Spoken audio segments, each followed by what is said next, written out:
হযরত আমিনা রাদিয়াল্লাহু তাআলা আনহা বলতে আছে আমার নবীজি সাল্লাল্লাহু তাআলা আলাইহি ওয়াসাল্লাম যখন দুনিয়ার বুকে এসেছিলেন তিনিও কান্না করেছিলেন আমরা যখন দুনিয়ার বুকে আমাদের সন্তান আসে তখন আপনার মা গো বলে কান্না আরম্ভ করে দেয় কিন্তু আমার নবীজি সাল্লাল্লাহু তাআলা আলাইহি ওয়াসাল্লাম যখন দুনিয়ার বুকে এসেছিলেন বাবাজি পশ্চিম দিকে মুখ করে কিবলা দিকে মুখ করে সন্তানত হয়ে গেছে হযরত আমিনা রাদিয়াল্লাহু তাআলা আনহা তিনি বলতে আছে আমার দয়ার নবী মায়ার নবী রহমাতাল লিল আলামিন নবী যেন কিছু পড়তে আছে নিজের কানকে নবী করিম সাল্লাল্লাহু আলাইহি ওয়াসাল্লামের মুখ মুবারকের কাছে নিয়ে গেলেন যাওয়ার পরে বলতে আছে গো আমার দয়ার নবী মায়ার নবী মা গো বলে কান্না করে না আমার দয়ার নবী মায়ার নবী বাপজি বলে কান্না করে না আমার নবীজি বলতেছিলেন রব্বি হাবলি উম্মতি আমার উম্মতের কি হবে জোরে কোন সুবহানাল্লাহ আমার নবী করিম সাল্লাল্লাহু তাআলা আলাইহি ওয়াসাল্লাম কতটা রাহমাতাল লিল আলামিন ছিল বাবাজি আমার দয়ার নবী গো উম্মে হানির ঘরে আপনার আরাম করতে আছে জিবরিল আমিন আসার পরে বলতে আছে ইয়া রাসূলুল্লাহ ইয়া হাবিবাল্লাহ নবী গো আল্লাহ রাব্বুল আলামিনের সঙ্গে দেখা করতে হবে আল্লাহ রাব্বুল আলামিনের সঙ্গে দিদার করতে হবে আপনাকে যেতে হবে আমার নবী মুস্তাফা সাল্লাল্লাহু তাআলা আলাইহি ওয়াসাল্লাম বলতে আছে কিসে যাব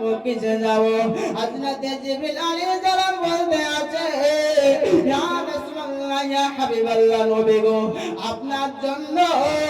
আল্লাহ রাব্বুল আলামিনের তরফ থেকে বুরাক এসেছে ও নবী গো আপনি বুরাকের উপর চাপেন বুরাক নিয়ে আল্লাহ রাব্বুল আলামিনের কাছে যাবে এমন অবস্থায় আমার নবী কান্না আরম্ভ করে দিয়েছে জিবরিল আলাইহিস সালাম জিজ্ঞাসা করতে আছে ইয়া রাসূলুল্লাহ ইয়া হাবিবাল্লাহ নবী গো আপনি কিসের জন্য কান্না করতে আছে আপনি কিসের জন্য কান্না করতে আছেন হযরত আদম আলাইহিস সালাম আল্লাহকে দেখে নাই হযরত মুসা আলাইহিস সালাম আল্লাহকে দেখে নাই হযরত ঈসা আলাইহিস সালাম আল্লাহ তাআলাকে দেখে নাই আল্লাহ রাব্বুল আলামিন আপনাকে দেখার জন্য প্রস্তাব পাঠিয়েছে আজকে তো খুশির দিন আপনি কিসের জন্য কান্না করতে আছেন এমন অবস্থায়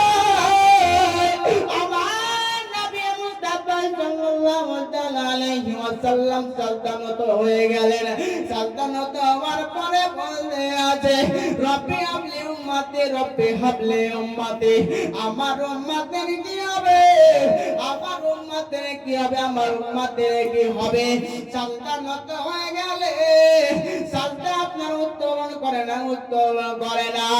আল্লাহ রাব্বুল আলামিনকে বলতে আছে আমার উম্মতদেরকে যতক্ষণ পর্যন্ত না ক্ষমা করবেন আমি নবী করিম বলতে আছি সাজদা থেকে মাথা উত্তোলন করব না জোরে করে সুবহানাল্লাহ সুবহানাল্লাহ সুবহানাল্লাহ মুস্তাফা সাল্লাল্লাহু তাআলা আলাইহি ওয়াসাল্লামকে আল্লাহ রাব্বুল আলামিন বলতে আছে ও মুস্তাফা যাও তোমার উম্মতকে আমি ক্ষমা করে দিলাম আমার নবী গো কতটা রাহমাতাল লিল আলামিন নবী ছিলেন গো এমন অবস্থায় একসময় হযরত ইসরাইল আলাইহিস সালাম আমার নবীর কাছে আসলেন আসার পরে বলতে আছে নবী গো আপনি যদি ইজাজত দেন আপনার রূপে কবুল করে আল্লাহ রাব্বুল আলামিনের দরবারে নিয়ে যাব এমন অবস্থায় আমার নবী করিম সাল্লাল্লাহু আলাইহি ওয়াসাল্লাম বলতে আছে আমার নিজের জান কবুল হুকুম দিব কিন্তু আমার একটি একটি আল্লাহ রাব্বুল আলামিনের কাছে নালিশ আছে। হযরতে জিবরিল আলাইহিস সালামকে বলতে আছে, ও জিবরিল যাও যাও আল্লাহ রাব্বুল আলামিনের কাছে চলে যাও, আমার উম্মতদেরকে যতক্ষণ পর্যন্ত ক্ষমা না করবে আমি দুনিয়া থেকে যাব না। জোরে কোন সুবহানাল্লাহ।